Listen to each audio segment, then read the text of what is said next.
آپ نے سنا ہوگا حضور نے سورہ رحمان کے بارے میں فرمایا ہے، سورۃ الرحمان عروس القرآن، یہ سورہ رحمان جو ہے یہ قرآن کی دلہن ہے۔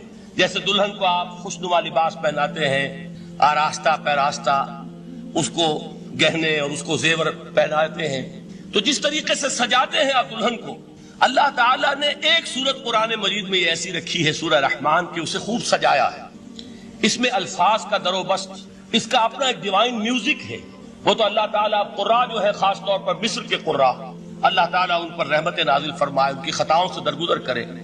جس طرح قرآن کے انٹرنسک میوزک کو انہوں نے واضح کیا ہے، واقعہ یہ ہے کہ اگر یہ لوگ نہ ہوتے، شیخ عبد الباسط محمد عبد الصمد، شیخ محمود خلیل الحصری، یہ لوگ کہ جنہوں نے قرآن کے اس غنا میوزک، یہ لفظ جو ہے آپ حیران نہ ہو کہ میں یہ کوئی شاید توہین کر رہا ہوں قرآن کی، حضور نے یہ لفظ استعمال کیا ہے، تغنو، اس قرآن کو اچھی سے اچھی خوشلہانی کے ساتھ پڑھو۔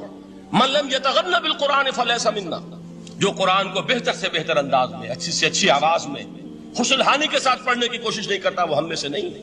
بلکہ ایک مرتبہ حضور رات کے وقت آپ گشت پر تھے اپنے ساتھیوں کے حالات معلوم کرنے کے لیے۔ حضرت ابو موسیٰ اشعری رضی اللہ تعالیٰ عنہ ایک صحابی ہیں، ان کے گھر کے پاس سے گزر ہوا، وہ رات کو تہجد پڑھ رہے تھے، کھڑے ہوئے کیف کے عالم میں قرآن تلاوت کر رہے ہیں۔ حضور کو بہت پسند آئی ان کی قرات، کافی دیر تک وہاں کھڑے سنتے رہے۔ اب انہیں کیا پتا کون سن رہا ہے، بالکل اسی طرح سمجھ لیجئے ایک بات یاد آئی ہے، حضور فرماتے ہیں کہ جس طرح کان لگا کر اللہ قرآن کو سنتا ہے، کسی چیز کو نہیں سنتا۔ ہمیں نظر نہیں آتا نا، ہمیں معلوم نہیں ہے، ہم قرآن پڑھ رہے ہیں تو سننے والا کون ہے؟ سب سے زیادہ کان لگا کر خود اللہ۔ یہاں اس لیے مجھے یاد آیا کہ ابو موسیٰ اشعری کو کیا پتا تھا کہ کون سن رہا ہے، وہ اپنی کیفیت میں نماز میں تہجد میں قرآن کی تلاوت کر رہے تھے، اور ظاہر بات ہے ان کے گھر ایکڑوں میں بنے ہوئے نہیں تھے، ایک ایک کمرہ، ایک ایک کوئی حجرہ، ایسے ہی تو گھر تھے نا صحابہ کے، لہذا حضور پاس سے گزرے، آواز آئی، کافی دیر سنتے رہے۔ اس کے بعد آپ تشریف لے گئے، صبح فجر میں ملاقات ہوئی تو حضور نے تحسین کے انداز میں فرمایا، یا ابا موسیٰ انک قد اوتیت مزمارا من مزامیر آل داؤد، اے ابو موسیٰ تمہیں تو آل داؤد کے سازوں میں سے ایک ساز اللہ نے عطا فرما دیا۔ جس طرح حضرت داؤد، لہن داؤدی مشہور ہے کہ جب وہ پچھلے پہر رات کو حمد کے ترانے الاپتے تھے، قرآن میں ہے کہ پرندے شامل ہو جاتے تھے ساتھ، اور پہاڑ وجد میں آتے تھے، پہاڑ بھی ان کے ساتھ شریک ہوتے تھے۔ تو جس طرح کا اللہ نے ان کو لہن عطا فرمایا تھا، حضور نے تحسین کے انداز میں فرمایا ہے ابو موسیٰ اشعری، اللہ نے تمہیں بھی آل داؤد کے سازوں میں سے ایک ساز عطا فرمایا ہے۔ بہرحال قرآن مجید کا جو یہ میوزک ہے، قرآن کے الفاظ کا جو حسن ہے، جہاں تک حسن معنوی ہے وہ تو ہر لفظ میں ہے، لیکن یہ حسن ظاہری، حسن صوتی، حسن لفظی، یہ اپنے کلائمیکس پر آپ کو نظر آئے گا سورہ رحمان میں۔ لیکن قرآن میں یہ سورت اس اعتبار سے بھی ممتاز ہے، اس کی 4 آیات پر ذرا توجہ کریں گے، عجیب حقائق سامنے آئیں گے۔ جہاں یہ قرآن مجید کے حسن صوت اور حسن لفظی کی معراج ہے، وہیں اس کی پہلی 4 آیات میں 4 چوٹی کی چیزوں کا ذکر ہے، سب سے اونچی چیز ہے۔ پہلی آیت کیا ہے؟ الرحمن، ایک آیت ہو گئی۔ رحمان کیا ہے؟ اللہ کا نام ہے۔ کبھی آپ نے غور کیا اللہ کے ناموں میں سب سے پیارا نام کون سا ہوگا؟ رحمان۔ کیوں؟ اس کا مادہ کیا ہے؟ رحمت۔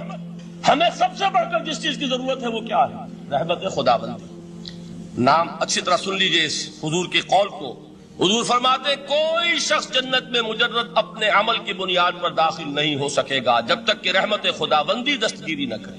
کسی صحابی نے بڑی ہمت اور جرأت کا ثبوت دیا کہ پوچھ لیا، کیا حضور آپ بھی؟ جب آپ نے فرمایا کوئی شخص داخل نہیں ہو سکتا جنت میں محض اپنے عمل کی بنیاد پر جب تک کہ رحمت خداوندی جو ہے وہ دستگیری نہ فرمائے۔ پوچھا گیا کیا آپ بھی؟ آپ نے فرمایا ہاں میں بھی۔ آپ انداز کیجئے کہ اگر محمد الرسول اللہ بھی رحمت خداوندی کے ضرورت مند ہوں تو تاب دیگراں چے رسد، ہماری تو سب سے بڑی ضرورت رحمت خداوندی۔ اب یہ رحمت جو ہے قرآن مجید میں اللہ تعالیٰ کی یہ شان 2 الفاظ کے ذریعے سے آتی ہے، رحیم اور رحمان۔ اور کوئی مادہ نہیں ہے جس سے 2 نام بنتے ہوں اللہ کا، لیکن یہ مادہ ہے واحد رحمت کا کہ جس سے رحمان بھی ہے رحیم بھی ہے۔ رحیم صفت مشبہ ہے، رحمت دائم ہو جائے گی، مستقل ہوگی تو رحیم کہیں گے، اور رحمان اس میں رحمت کی ہے وہ شان ہے کہ جیسے ٹھاٹھے مارتا ہوا سمندر ہو، ہیجان کی کیفیت، طوفانی کیفیت، رحمت خداوندی کا طوفانی جوش، وہ ہے رحمان۔ آپ تو رہتے اس علاقے میں ہیں، آپ کو معلوم ہے عرب اگر بھوکا مرا جا رہا ہو تو کیا کہے گا؟ انا جوعان۔ پیاسا مرا جا رہا ہو انا عطشان۔ بہت غضبناک ہوگا غضبان، غضبان آصفہ قرآن میں آیا، بہت غضبناک۔ رحمان جس کی رحمت جو ہے جوش میں ہے، ٹھاٹھے مارتے ہوئے سمندر کے مالک۔ تو یہ اللہ تعالیٰ کے ناموں میں سب سے پیارا نام۔ اب آگے چلیے، الرحمن علم القرآن، رحمان نے قرآن سکھایا۔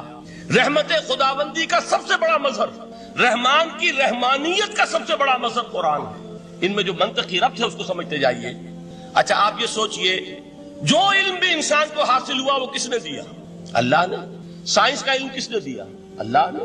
علم آدم الاسماء کلھا، وہ علم الاسماء جو حضرت آدم کو دے دیا گیا تھا ازل میں، یہ اسی کا ظہور ہے، یہ اسی کی ایکسفولیشن ہے جو ہو رہی ہے اور ہوتی رہے گی ابھی۔ اور دوسرے علم ہے وہ کس نے دیا؟ اللہ نے۔ لا یحیطون بشیء من علمہ الا بما شاء، مخلوق میں سے کوئی اللہ کے علم میں سے کسی شے کا احاطہ نہیں کر سکتا مگر وہ جتنا اللہ دینا چاہے۔ لیکن یہ کہ تمام علوم میں چوٹی کا علم قرآن، نوٹ کرتے جائیے، چوٹی کی چیزیں جمع کیجیے۔ اللہ کے ناموں میں چوٹی کا نام رحمان، اللہ نے جو کچھ انسان کو سکھایا اس میں چوٹی کا علم قرآن۔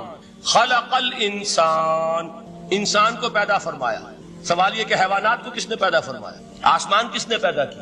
زمین کس نے پیدا کی؟ میرا مالک اللہ، میرا رازق اللہ، میرا محافظ اللہ، میرا مددگار اللہ، میرا پشت پناہ اللہ، میرا دوست اللہ۔ یہ دوستی ہے اللہ کی جو لب لباب ہے، حاصل ہے ایمان کا، اسی کا نام ولایت ہے۔ اولیاء اللہ کے سروں پر سینگ نہیں ہوتے، جس کے دل میں ایمان راسخ ہو چکا ہو وہی اللہ کا ولی ہے، جسے اللہ پر یقین ہو چکا ہے وہی اللہ کا ولی ہے، جسے یقین ہے اللہ میرے ساتھ ہے، میرا مددگار، میرا پشت پناہ، میرا ساتھی، میرا دوست، میرا محبوب، میرا محب۔ اللہ اہل ایمان سے محبت کرتا ہے۔ واللہ یحب الصادقین، ان اللہ یحب الذین یقاتلون فی سبیلہ صفا کانہم بنیان مرصوص۔ اللہ محبت کرنے والا، اہل ایمان محبوب، اور اہل ایمان محبت کرنے والے اللہ محبوب۔ والذین آمنوا اشد حبا للہ۔ آپ تصور کیجئے جسے یہ رشتہ ایمان یا رشتہ ولایت حاصل ہو جائے، الا ان اولیاء اللہ لا خوف علیہم ولا هم یحزنون، آگاہ ہو جاؤ، اللہ کے دوستوں کے لیے نہ کوئی خوف ہے نہ کوئی حزن ہے۔ اور میں بیان کر چکا تھا، خوف اور حزن کے خاتمے ہی کا نام امن ہے۔ زوال خوف، زوال حزن، یہ خوف اور حزن کیوں آتے ہیں بار بار؟ اللہ تخافوا ولا تحزنوا، دونوں آ گئے۔ الا ان اولیاء اللہ لا خوف علیہم ولا هم یحزنون، پھر وہی دو۔ وہ کیوں ہے؟ خوف ہوتا ہے کسی مستقبل کی بات کا، یہ نہ ہو جائے، وہ نہ ہو جائے، یہ نقصان نہ پہنچ جائے، یہ تکلیف نہ ہو، یہ غضب نہ آ جائے، خوف ہے مستقبل سے۔ حزن ہے یہ کیوں ہوا، یہ نہیں ہونا چاہیے تھا، یہ میرا فلاں چیز میرے ہاتھ سے جاتی رہی ہے، فلاں موقع نکل گیا، اب بیٹھے ہوئے ہیں اندر ہی اندر کوڑ رہے ہیں، صدمہ ہے اور رنج ہے۔ اور جو اللہ پر ایمان رکھتا ہے وہ جانتا ہے ما اصاب من مصیبت فی الارض ولا فی انفسکم الا فی کتاب من قبل ان نبرأها ان ذلک علی اللہ یسیر لکی لا تعصوا علی ما فاتکم ولا تفرحوا بما آتاکم واللہ لا يحب کل مختال فخور۔ اس زمین میں یا تمہاری جانوں میں کوئی تکلیف، کوئی مصیبت نہیں آ سکتی سوائے اس کے کہ جو اللہ نے لکھ دی ہو، اس سے پہلے کہ وہ ظاہر ہو۔ جس کو یہ حقیقت معلوم ہو گئی اس کو یہ طرز عمل اختیار کرنا چاہیے، جو چیز چھن جائے، جاتی رہے، چھوٹ جائے، اس پر افسوس نہ کرو۔ کس نے چھینی؟ دوست نے۔ دوست کے فیصلے پر شکایت، دوستی کو بٹا لگا رہے ہو، سرے تسلیم خم ہے جو مزاج یار میں آئے۔ اگر دوستی ہے تو پھر تو تمہیں گردن جھکانی چاہیے کہ ہر چہ ساقی ماریخت عین الطافس، جو بھی میرا ساقی میرے پیالے میں ڈال دے اس کا کرم ہے، جو اس کی طرف سے آئے اس پر کوئی رنج نہیں، کوئی صدمہ نہیں، کوئی غم نہیں، کوئی شکایت نہیں، کوئی شکوہ نہیں، اور جو ہوگا وہ اس کے اذن کے بغیر نہیں ہوگا، اور اس کا اذن ہوگا تو یقیناً میرے لیے خیر ہی خیر ہے، چاہے وہ ناگوار شے ہو، بظاہر مجھے اچھی نہ لگ رہی ہو، میری شارٹ سائٹڈنس میں مجھے وہ نظر آ رہی ہے کہ میرے لیے بری ہے، لیکن قرآن نے کہا ہے عسیٰ ان تکرہوا شیئا وہو خیر لکم وعسیٰ ان تحبوا شیئا وہو شر لکم واللہ یعلم وانتم لا تعلمون۔ ہو سکتا ہے تم کسی چیز کو ناپسند کرو، دراحال ہے کہ اسی میں تمہارا خیر ہو، اور ہو سکتا ہے تم کسی چیز کو پسند کرو، دراحال ہے کہ اس میں تمہارا شر ہو۔ اللہ جانتا ہے، تم نہیں جانتے۔ جب مجھے یہ بات معلوم ہو گئی میں نے اپنا معاملہ اللہ کے حوالے کیا۔ سپردم بے تو مایہ خیش را، تو دانی حساب کم و بیشرا، اے رب جو تو چاہتا ہے وہ ہو، تیرے علم میں جو شے میرے لیے خیر ہے وہ ہو جائے، میری کوئی پسند نہیں، میری کوئی چاہت نہیں، یہ ہے راضی برضائے رب۔ اکبر الہ آبادی نے اسے کہا ہے رضائے حق پہ راضی رہ، یہ حرف آرزو کیسا، خدا خالق، خدا مالک، خدا کا حکم تو کیسا۔ صبر کی ایک تقسیم ہے جو علماء نے، تین بنیادی قسم کے صبر۔ الصبر علی الطاعہ، اطاعت پر صبر کر، حکم ہے روزہ رکھو، روزہ رکھنا ہے، چاہے پیاس سے حلق میں کانٹے پڑ رہے ہو، مئی اور جون کا روزہ ہو، یہ جو ہے صبر علی الطاعہ ہے، اطاعت پر۔ اللہ آپ کہیں گے ہوئے سوات کا اذان صبح کا وقت ہے اور آپ کو وضو کرنی ہے، پانی موجود ہے لیکن یخ ہے، ہاتھ لگانے سے بھی انسان خوف کھاتا ہے، اتنا یخ ہے، لیکن جب پانی ہے تو وضو تو کرنا ہوگا، صبر کرنا پڑے گا۔ یہ صبر علی الطاعت کی ایک مثال ہے کہ اطاعت جو ہے اس کے لیے صبر کرنا، جھیلنا، اس کی سختی کو برداشت کرنا، اس میں جو تکلیف ہو، اللہ یہ کہ انسان بیمار ہو اور اندیشہ ہو کہ اتنے ٹھنڈے پانی کے استعمال کرنے سے جان جانے کا اندیشہ ہو، وہ بات دوسری ہو، لیکن ایک آدمی صحت مند ہے، کوئی ایسا عذر نہیں ہے، کوئی بیماری نہیں، تو اسے بہرحال وضو کرنا پڑے گا، اس لیے کہ وضو جو تیمم کی شرط ہے کہ پانی موجود نہ ہو، وہ شرط یہاں پوری نہیں ہے، پانی تو اویلیبل۔ تو صبر علی الطاعہ، اطاعت پر صبر، تمام احکام جو ہے شریعت کا ان پر عمل کرنا۔ اب صبح کا وقت ہے، ابھی آپ کو بڑی بسا اوقات ہوتا ہے، آپ کا بھی تجربہ ہوگا، کوئی مریض ساری رات کراہتا رہا ہو، فجر کے قریب آ کر کچھ ہو جاتا، سو جاتا، یہ بڑی ٹھنڈی جو ہے وہ نیند ہو صبح کی۔ اسی لیے اقبال کو جواب شکوہ میں جو اللہ تعالیٰ نے فرمایا تھا، کس قدر تم پہ گراں صبح کی بیداری، ہم سے کب پیار ہے، ہاں نیند تم صبح کا اٹھنا تو تم پر بہت بھاری۔ یہ صبر علی الطاعہ، صبر علی الطاعہ ہوگا کہ کچھ بھی ہے، بہرحال فجر ہو گیا ہے، اٹھنا ہے، لازماً اٹھنا۔ یہ ٹھنڈی ٹھنڈی جو ہوا چلی، ایک سخت گرمی کا موسم ہو، حبس میں رات گزری ہو، صبح کے وقت کوئی نسیم سحری تھوڑی سی چلے گی اور ایسی لوریاں دے گی، ایسی تھپکیاں دے گی کہ آدمی جو ہے وہ چاہے گا کہ بس میں اب آرام کروں، اٹھنا ہے، نماز کا نماز فرض ہے۔ تو الصبر علی الطاعہ۔ دوسرا صبر ہے الصبر عن المعصیہ، معصیت سے رک جانا صبر۔ کوئی لذت ہے کام و دہن کی لیکن ہے ممنوع، غلط ہے، حرام شے ہے، لہذا رکنا، یہ ہے صبر عن المعصیہ، وہ ہے صبر علی الاطاعہ، اور یہاں آئے گا عن الصبر عن المعصیہ، معصیت سے اپنے آپ کو روکنا، بچانا، ٹیمپٹیشنز کتنی بھی ہوں، کتنا بھی جو ہے اس کے لیے آپ کے نفس کی طرف سے تقاضا ہو رہا ہو، کتنا ہی اندر سے وہ جذبہ ابھر رہا، روکنا، تھامنا، بند لگا دینا آگے۔ تیسرا صبر ہے صبر علی البلاء یا صبر علی الایذاء، آزمائش پر صبر کرنا اور ایذا پر صبر، اور صبر عن الطبع، یہ صبر علی البلاء جو ہے، اللہ تعالیٰ جو امتحان لیتا ہے انسان کا، ابتلاء، آزمائش، اللہ کی راہ میں جہاد کرنے میں ابتلاء آ رہا ہے، آزمائش آ رہی ہے، جان دینا پڑے، مال دینا ہے، یا اور اسی طرح سے اللہ کی طرف سے آزمائش آ گئی ہے، آپ پر کوئی مصیبت آ گئی، آیا اس میں آپ صابر رہتے ہیں یا اول فول بکنا شروع کر دیتے ہیں اللہ کے خلاف؟ جی ہمارے ساتھ تو اللہ نے کوئی خیر کیا ہی نہیں، سب بھول گئے جو بھی اللہ تعالیٰ نے پہلے احسان کیا، کیونکہ ایک آزمائش آ گئی۔ تو صبر علی البلاء، اب اس کے دو حصے ہیں جو میں نے بیان کیے، ایک ہے صبر علی الایذاء، آپ اسلام کی دعوت دے رہے ہیں، کوئی آپ کو ایذا پہنچاتا ہے، سخت ایذا، یہ ایذا وربل بھی ہو سکتی ہے، یہ ایذا فزیکل بھی ہو۔ وربل ایذا پاگل ہو گئے، تمہارا دماغ خراب ہو گیا، تمہاری عقل الٹی ہو گئی، ہوگی، تم کسی برے، کوئی بری جو روح ہے اس کے زیر اثر آ گیا، کوئی جن تمہارے اوپر قابض آ گیا، شیطان۔ یہ کیا ہو رہا ہے؟ وربل ایذا، زبان سے، اور ایک یہ کہ مارا جائے، پیٹا جائے، جیل میں رکھ دیا جائے، بھوکا رکھا جائے، اور ایک اسی کا مرحلہ آتا ہے ذرا بعد میں، جب وہ غلط معاشرہ اچھی طرح ٹھوک بجا کر دیکھ لیتا ہے کہ یہ ایذا سے تو یہ باز نہیں آئے، اپنی جمے ہوئے ہیں، ٹکے ہوئے ہیں، ٹھکے ڈٹے ہوئے ہیں، تو پھر کچھ لالچ دیا، دیکھو ہم تمہیں اپنا بادشاہ بنا لیں گے، تم یہ بات چھوڑو، دیکھو ہم تمہیں قریش کی جس عورت کی طرف اشارہ کر دو جس کا حسن تمہیں اچھا لگے، ہم اس سے شادی کر دیں، تمہیں جتنا مال و دولت چاہیے تمہارے قدموں میں ڈال دیں گے، تمہارے بتوں کو برا کریں، یہ نہ کہو یہ بات۔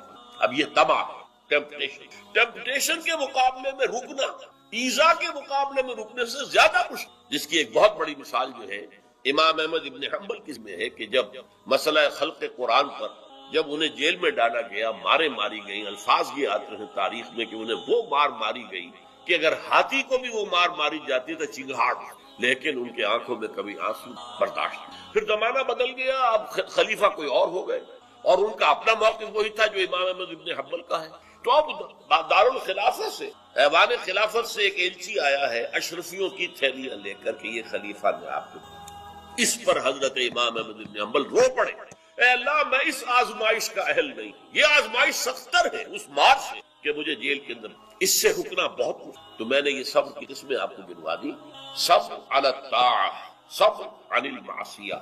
نمبر 3 صبر علی البلاء، علی الابتلاء، اس کی 2 قسمیں، صبر علی الایذاء، اس کی 2 قسمیں، زبانی کلامی وربل یا فزیکل جسمانی طور پر، اور پھر صبر عن الطمع، ٹیمپٹیشن کے مقابلے میں آپ کو یہ صبر کی۔ اللہ انہا تذکرہ، یہ لفظ بہت اہم ہے، تذکرہ، ذکرہ، تذکیر، فذکر بالقرآن، کیا معنی ہے اس کی؟ یاد دہانی، صحیح طریق ترجمہ ہے یاد دہانی۔ السلام علیکم ناظرین، ڈاکٹر اسرار احمد کی مزید بیان سننے کے لیے ہمارے یوٹیوب چینل کو سبسکرائب کریں، لائک کریں، بیل آئیکن پریس کریں، شکریہ۔ ایک ہے کسی کو کچھ سکھانا، نئی بات سکھانا، ایک ہے یاد دہانی، اسے ایک چیز معلوم تھی کوئی بھول گیا، یاد کرانا۔ جیسے آپ کے کسی دوست نے آپ کو بہت قیمتی قلم دیا تھا، آپ نے اسے بہت سنبھال کر اپنے ٹرنک میں رکھ لیا، اب سال ہا سال ہو گئے، نہ دوست سے ملاقات نہ وہ یاد، اچانک آپ نے کسی روز ٹرنک کھولا اور وہ قلم آ گیا، تو آپ کو دوست یاد آ جائے گا کہ نہیں؟ اسی لیے قرآن آفاق و انفس کے لیے آیات کہتا ہے، ہم اپنی آیات دکھائیں گے تمہیں، نشانی جس کو دیکھ کر تم ہمیں پہچانو۔ اور تذکرہ کا مطلب کیا ہے؟ پوٹینشلی ایمان ہر انسان کے دل میں موجود ہے، یہ جو روح جو ہمارے قلب کی مسکن مکین ہے، اس میں اللہ کی معرفت بھی ہے، اللہ کی محبت بھی، البتہ ذہول کے پردے پڑ گئے ہیں، بھول اور نسیان طاری ہو گیا ہے، ہم دنیا ہی کے اندر گم ہو کر رہ گئے ہیں، ہماری ساری دلچسپیاں دنیا سے ہیں، لہذا ہماری توجہ ہی نہیں ہے۔ ورنہ ہر انسان کے دل میں، یہ جو یہاں ہندوستان میں کہتے ہیں آتما اور پرماتما، آتما اور پرماتما کا تو تعلق بہت گہرا ہے، ابتدا میں بنا دی گئی تھی ارواح، جب ہم سب کے سب تمام انسان آدم سے لے کر اور تا قیامت جو انسان آئے گا دنیا میں، ان سب کی ارواح پیدا کر دی اور پوچھا گیا الستو بربکم قالوا بلی، یاد ہے؟ لہذا یہ تذکرہ ہے، یہ یاد دہانی تمہارے اندر موجود ہے، اللہ کی معرفت بھی موجود ہے، اللہ کی محبت بھی، لیکن کلا بل ران علی قلوبہم ما کانوا یعملون، ان کے دلوں پر زنگ آ گیا ہے، اب ان کے اعمال کی شیشہ جو ہے وہ زنگ آلود ہو گیا۔ حضور نے فرمایا ان هذه القلوب لتسطو كما يسطو الحديد اذا اصابه الماء، ان دلوں پر بھی زنگ آ جاتا ہے جیسے کہ لوہے کے اوپر پانی پڑتا رہے تو اس کو زنگ آ جاتا ہے۔ پوچھا گیا فما جلاؤھا یا رسول اللہ، اے اللہ کے رسول ہماری تلواروں کو زنگ لگتا ہے، ہم پالش کرتے ہیں، سیکل کرتے ہیں، وہ پھر چمک اٹھتے ہیں، تو دل پر اگر زنگ آ جائے تو اس کا علاج کیا ہے؟ 2 چیزیں فرمائی، کثرت و ذکر الموت و تلاوت القرآن، 2 کام کرو کثرت سے، موت کو یاد رکھو، یہاں رہنا نہیں ہے، جانا ہے، یہ ہمارا گھر نہیں ہے، یہ ہماری منزل نہیں ہے، ہمارا اصل گھر جو حضور نے فرمایا انما الدنیا خلقت لکم وانتم خلقتم للآخرہ، یہ دنیا تمہارے لیے بنائی گئی، تم آخرت کے لیے بنائے گئے۔ اسی لیے حضور نے فرمایا کن فی الدنیا کانک غریب عابر السبیل، دنیا میں ایسے رہو جیسے راہ چلتے مسافر ہو یا اجنبی ہو۔ اپنے بارے میں فرمایا مالی والی دنیا، مجھے تمہاری دنیا سے کیا سروکار، انما مثلی کراکب استظل تحت شجرۃ ثم راح فترکھا، میری مثال اس مسافر کسی ہے جو ذرا سستانے کے لیے کسی درخت کے سائے میں بیٹھتا ہے تھوڑی دیر، وہ اس کا گھر تو نہیں ہے، اس کی منزل نہیں ہے، پھر وہ اس کو چھوڑتا ہے، اپنا راستہ لیتا ہے۔ یہ اگر ہمارا تصور قائم ہو جائے، کلا انہا تذکرہ، اب اس کے بعد جو الفاظ آئے فی صحف مکرمۃ مرفوعۃ مطہرۃ بایدی سفرۃ کرام بررہ، یہ جو قرآن ہے، جو تذکرہ ہے، یہ بڑے ہی انتہائی پاکیزہ صحیفوں میں ہے، فی صحف مکرمۃ، بڑے باعزت، مرفوعۃ مطہرۃ، مرفوع بلند اور انتہائی پاک، بایدی سفرۃ، یہ کن کے ہاتھوں میں ہے؟ لکھنے والے وہ فرشتے، بایدی سفرۃ کرام بررہ، جو نہایت باعزت ہے، بہت وفادار ہے اللہ کا۔ یعنی اصل قرآن کہاں ہے؟ لوح محفوظ میں ہے۔ اصل قرآن کہاں ہے؟ ابھی اگلی اب جو پڑھیں گے ہم، کتاب مکنون، چھپی ہوئی کتاب کے اندر ہے۔ اصل قرآن کہاں ہے؟ وَإِنَّهَا لَفِي أُمِّ الْكِتَابِ لَدَيْنَا لَعَلِيٌّ عَظِيمٌ، یہ تو اس ام الکتاب میں جو ہمارے پاس ہے، بہت بلند ہے اور بہت عظمت والا ہے۔ جو لوگ اللہ پر ایمان لائیں، کہیں کہ ہمارا رب اللہ ہے، پھر اس پر جم جائیں، ان پر فرشتوں کا نزول ہوتا ہے، نہ کوئی غم کرو نہ خوف، خوشیاں مناؤ جنت کی جس کا تم سے وعدہ کیا گیا تھا۔ اللہ کی ربوبیت پر اطمینان جب انسان کو ہو جاتا، میرا رب اللہ ہے، ربی اللہ،